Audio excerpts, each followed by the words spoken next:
Hi, Deepak. Good evening.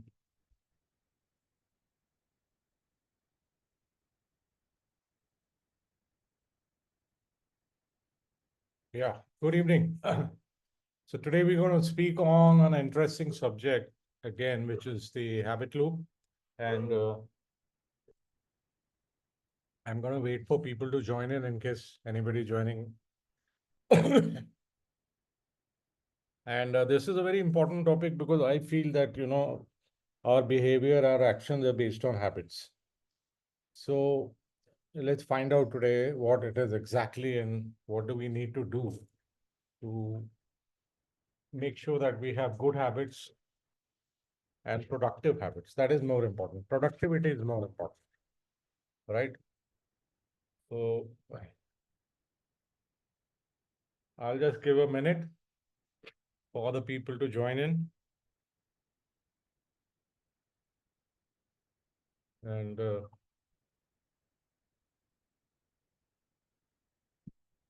thereafter we'll start.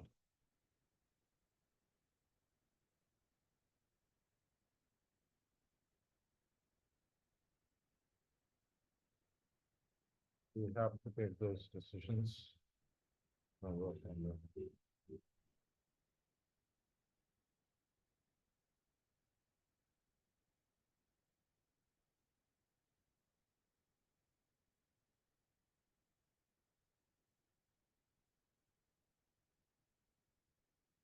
Okay, so it's time we start. And today we talk on habit loop. What is habit loop? What is habit? So I will explain to you why some things happen and why some things don't happen. You must have read the book Seven Habits of Highly Effective People. You must have read Atomic Habits of James Clear, and so many books are there on about habits. But do you ever pay attention to what is written in that? No, because we are the typecast people. Typecast people is we have been brought up in a particular environment. We have been told to do this. So this will happen. And then when this happens, that means you've succeeded. So पहले वक्त आप school जाओ पढ़ाई करो उसके बाद do become a doctor, engineer, or whatever profession you choose, you do that, and thereafter you take up a job and then you're successful. That is not the case. We go through these stages unknowingly, without awareness, without conscious awareness. There are so many of us who want to do certain things which they never wanted to do. It was just peer pressure, family pressure, or it was because of something like, okay, I have nothing to do, let's go into engineering. So I will tell you a story of Prabhat. Prabhat was like, he was a very creative person. Right from his childhood, he used to be into, he had taken classes of clay modeling. He had learned watercolors and he had no intentions of, getting into anything specific after he was 25. He says, this is my passion. I'll pursue my passion. When he was 22 years old, why I'm talking about Prabhat is he's a person who's well known to my family and to me. And then suddenly what happened is that when he was 22, he was like, he was under so much of pressure from the environment that he took up engineering. He was intelligent. His school grades were good. They were above 65%. In the second year of the engineering, our friend Prabhat drops out. He just doesn't give the exam of the third semester. And he tells his parents that, look, I've given exam, but look, I don't know why my results are not well. After detailed investigation by his father, it is found that he has not attended even more than 10 classes in that semester. Now, what to do? So his father realizes that there's something wrong, that I think he's made a wrong choice, or let's give him another chance. And they say, okay, son, whatever you want to do, you do. The fees has been paid, the money is gone, there's no refund. In the 26th year, Prabhat starts getting money from his paintings, acrylic paintings, which is being sold today for 40,000 rupees plus. Now, you'll ask me, what does this story got to do with habits? Well, it is, you see, habit is something which you do again and again. unconsciously. I'll give you an example. You come back from office and you're tired and you say, oh, I'm tired, I'll have a cup of tea. Now, did you think that tiredness, tea kills tiredness? No, it has been ingrained. It's a habit. Your brain automatically signals that ask for tea. And that is what is the habit loop, which I'm going to talk to you about. There are many habits which we carry along, which are unproductive, which are unhealthy, which are bad, but we don't know about them. We just do it. So come on. So what is a habit? There are three types of habits: non-noticeable habits, good habits, and bad habits. And they all control the mind. Non-noticeable habits are when you're going to your workplace, and you're driving. You change gears automatically, you brake, you accelerate, but you're talking on phone to somebody else, which is a bad habit, but nevertheless, or you're listening to music on your car audio. Good habits, simple examples: you get up early, you exercise, you have a good diet, and you have a good sleep. Good habits. Bad habits, it's a rainy day for you, you had a bad day at the workplace, you had a fight with your wife also, or your lover, or your spouse, and you say, okay, let me have a glass of whiskey. And you down about 3, 4 glasses of whiskey, and then you get that reward. You enjoy that feeling, the momentary feeling, which you feel that, yeah, now I've escaped that pain. I don't want this. Those are bad habits, right? So all these habits are there in your mind. And when the brain, why these habits help us, firstly, I'll tell you is that brain needs a lot of energy to work on complex situations and complex challenges. So what it does is it delegates the routine activities to your mind, which works on its own. Like, let's say you're getting ready, you're tying your shoelaces. You don't know, you don't have to think about it, which string will go up and which string will go into a knot. It's automatically done. You're driving, automatically done.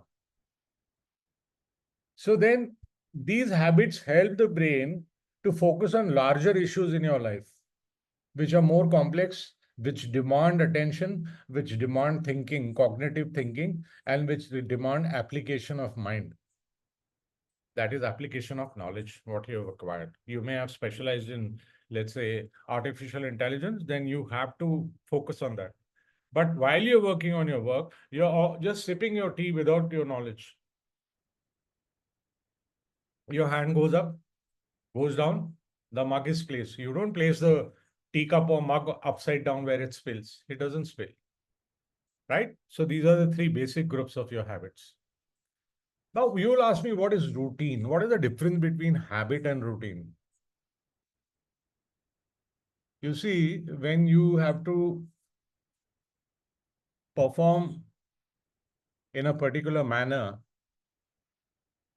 then routine comes into play, where your habits are used to perform a particular activity. So I made this simpler for you. Now you just see, on the left is habits, on the right is routine. You don't need any conscious thought to act in your habit. But in routine, you require intention and you require discipline. Now what is this? No conscious thought to act. You go to bed, you automatically sleep. You don't have to make an effort to catch that sleep, put it in your brain and go to sleep. You automatically go to sleep. But in routine, you have to have intention. I have to get up tomorrow morning at 6 o'clock and I have to go for a 5 kilometer run. This is an intention. And the discipline part is getting up at 5:30, getting ready, and being on the track at 6 a.m. sharp. Every day, 5 days a week, 4 days a week. This is discipline. So the routine is something which is an activity, a planned activity. Habits are not planned. They will happen at their own pace of time. Smokers, there's an urge to smoke. The moment he feels an urge, he's going to go and find a cigarette and place to smoke. Habits are good or bad. Routine is productive or unproductive. So if you have a good routine, it may be productive. You sleep on time, you exercise, you eat well, you pay attention to your diet, you meditate, or you do mindfulness or breathing techniques, you do pranayama yoga, and you devote time for your work. This is your routine. So it can be productive, it can be unproductive. Unproductive routine is where you are not able to get results. The outcomes are not in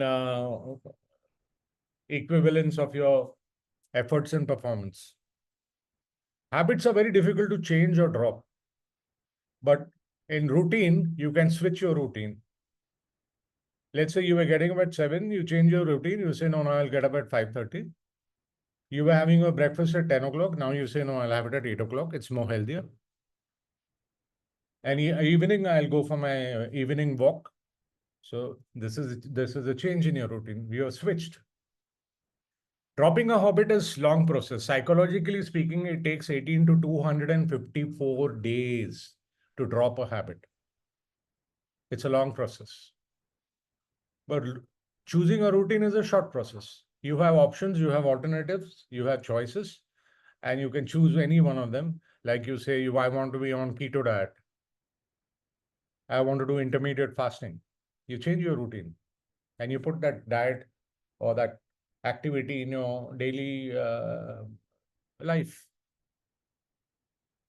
So point to note here is 40% of your actions are not conscious decisions, but habits. 40% of your actions during the day, you are doing it on autopilot.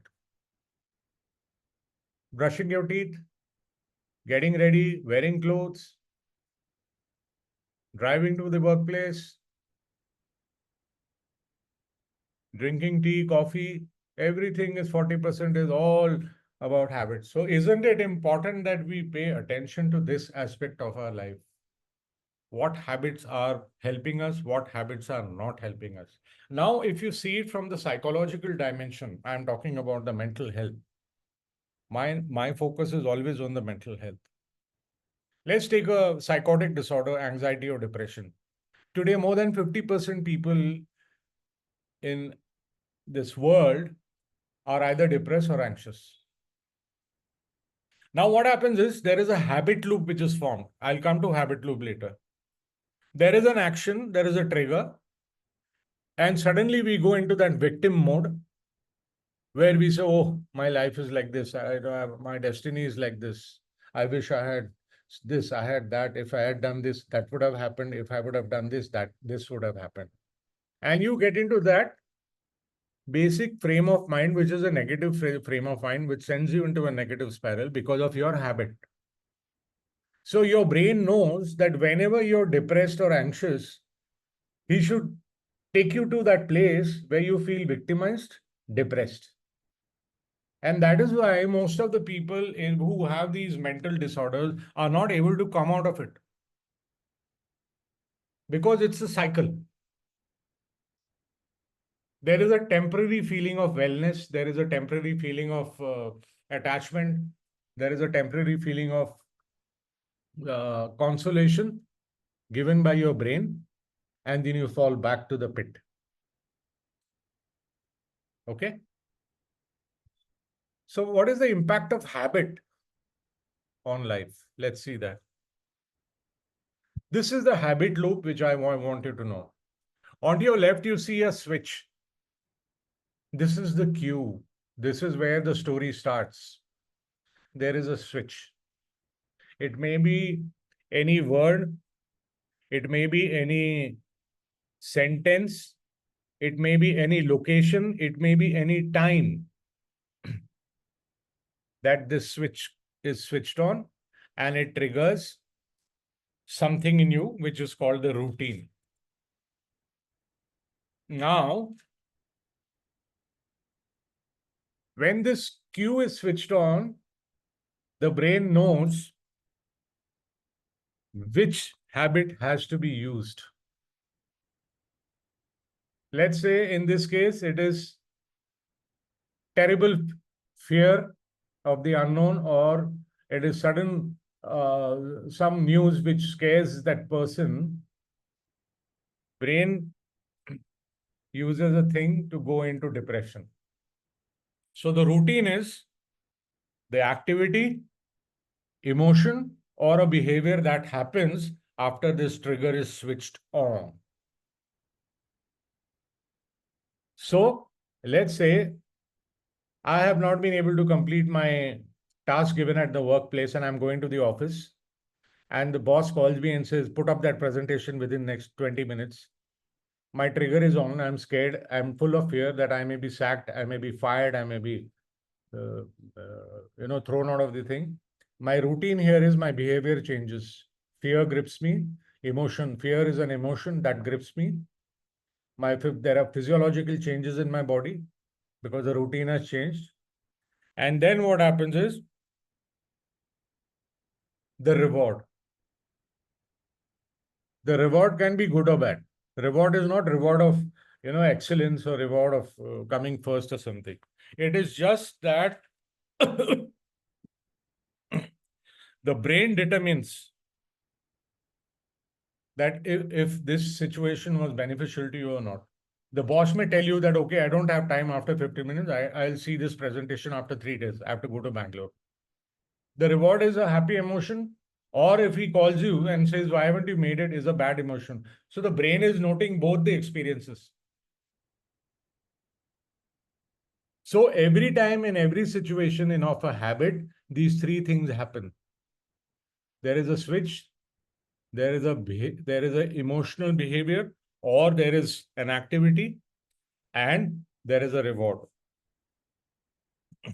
So remember, this cue and reward are the strong influences on the brain.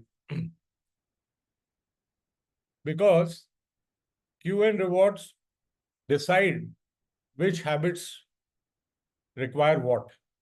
And that brain stores an experience related to that cue, that trigger, and every time it replays it like your favorite song. Okay? So basically, habit loop is a neurological loop that governs the habit. Neurological is about your brain. So your brain governs the habits. Bad habits can be addiction. Bad habits can be procrastination. Bad habits can be telling lies. Bad habits can be running away from challenging situations. And your brain will 99.9% you will react in the same manner if you have that habit. If you're addicted and you are in fear, you'll go for that bottle of wine.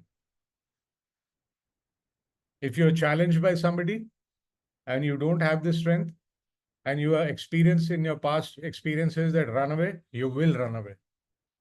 You will avoid that person. Running away doesn't mean running away like a school kid, but you will run away from that situation. You'll avoid that man, you'll avoid that room, you'll avoid that time, you'll avoid that location.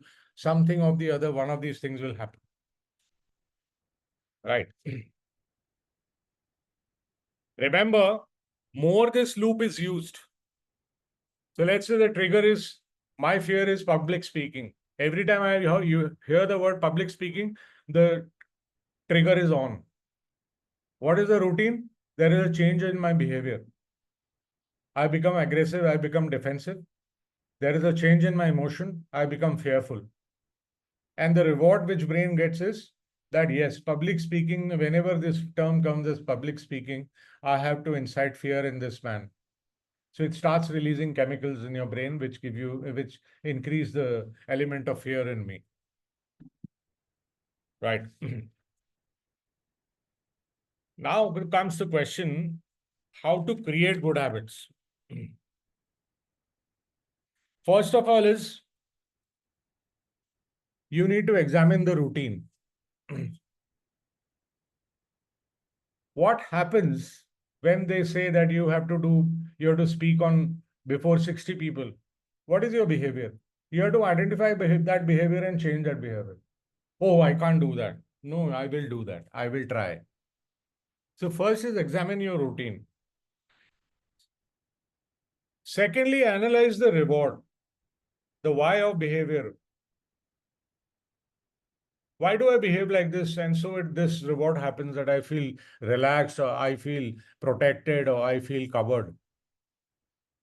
You have to do your self-analysis. Nobody can help you except a coach or a mentor. It is a very complex activity to identify your routine. Then identify the cue. What is it? Is it the place? Is it the time? Is it the environment which triggers something in you where you become scared, your behavior changes, your emotion change, and then that reward is either good or bad. So identify the triggers. How does this start? Right. So now we'll see how to create good habits.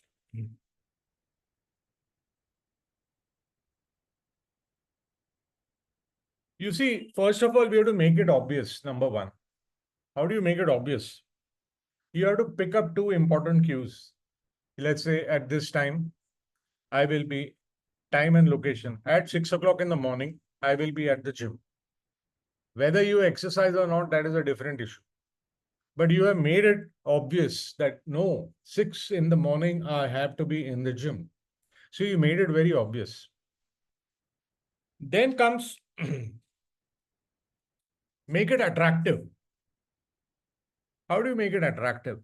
Oh, I will join Goldie's gym, yeah, because there are nice people there and there's very good crowd there, energetic people exercising in the gym. I'll go there. So you joined a community where you are attracted to go. I must go and be with them, be like them, be with them, and exercise with them. Then comes make it easy. Make it easy. 6 o'clock, I'm there. I have to do 30 minutes on treadmill. No, I will do 10 minutes on treadmill. I will do 10 minutes of weights and then I'll come back. So what you have done is you have taken that first step, baby step, you have taken the action, and now as a reward, you're feeling happy. Yes, at least I did something. I walked on the treadmill for 10 minutes, which I have not done for last 10 years, 5 years, 4 years. Right? And last one is make it satisfying.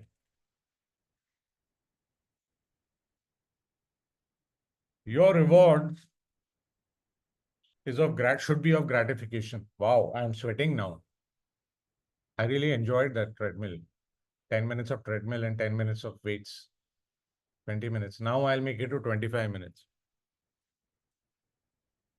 Now compare this routine with the routine of a normal man who says, no, I have to do my workout for 1.5 hours today.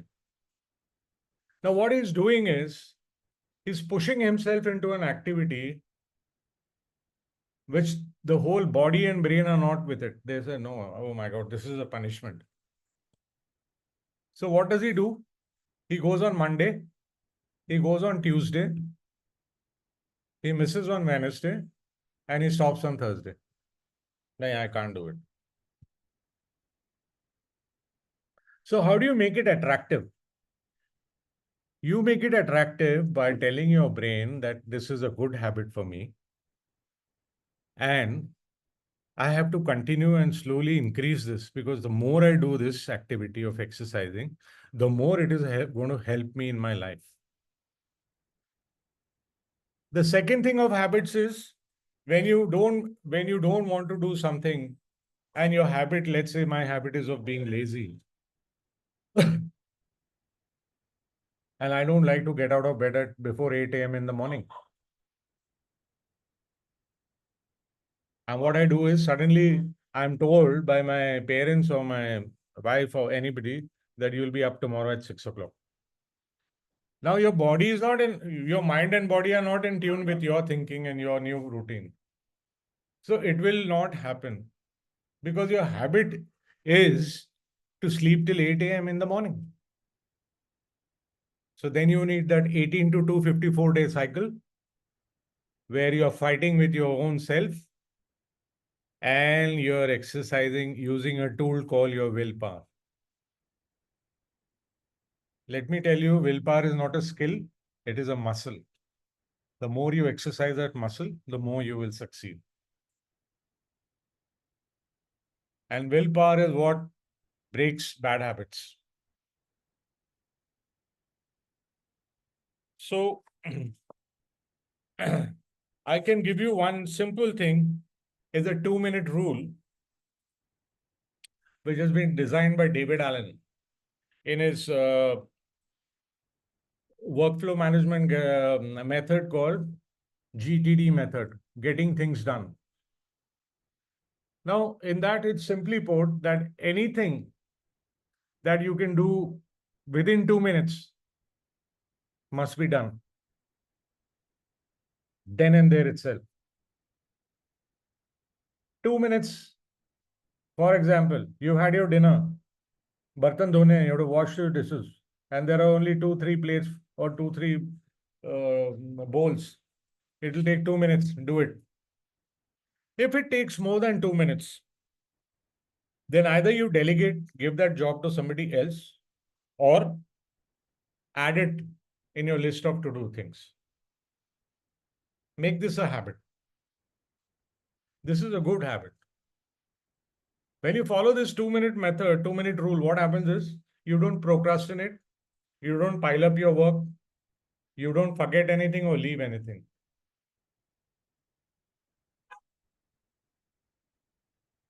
So these habits are the first things we need to work on if we want to succeed in life or achieve anything in life. Otherwise, what happens is, as I said, 40% of the time we are doing the same activities again and again without our conscious effort. We are unproductive. We are where we are. We are not going like this. The time is going like this. Time is passing by. So, what you have to also understand is that cues create cravings. Cravings create responses. And responses create rewards, which is your behavior mechanism. Cue. Now, I'll tell you a simple example. You are hungry. You're going through on a road and you have a smell of a cake in the cake shop, which is on the road. Trigger. Immediately your brain says, oh, bhai, let's eat a cake. Now you were going home. You say, no, let us eat a cake. Trigger on. The trigger is on now. The craving is for the cake. Oh, I want to eat that cake because you know that your taste buds are tingling. You know how our cake tastes. So you want to enjoy that taste. So you buy the cake. Then you eat it.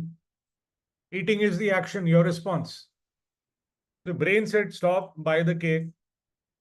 That cake, the image of cake flashed in your brain, and you could smell the taste, that beautiful, sweet, soft cake in your mouth, juicy cake. You're eating it, sweet, enjoying it, a lot of chocolate and cream. And then that action, when you enjoy that chocolate and cream in your mouth, that action happens. There is a behavior mechanism. You become happy because that sugar spikes up your blood flow. That is your behavior response. You're feeling very happy. But what happens after you've eaten the cake and after 20 minutes while you're still on the road on your way home, the sugar levels drop and you're back to your that stressful life. Oh, this is there. I have to pay that loan. I have to pay that EMI. Oh, this ghar ka rent dena hai. I have to file my income tax, blah, blah, blah. So this is how habits make you work in a loop. And you have to be aware to not let habits rule your work or way of life or way of thinking. So we are at the top of the hour. If there are any questions, I will be answered. Just put them in the chat box. I'll try and answer them.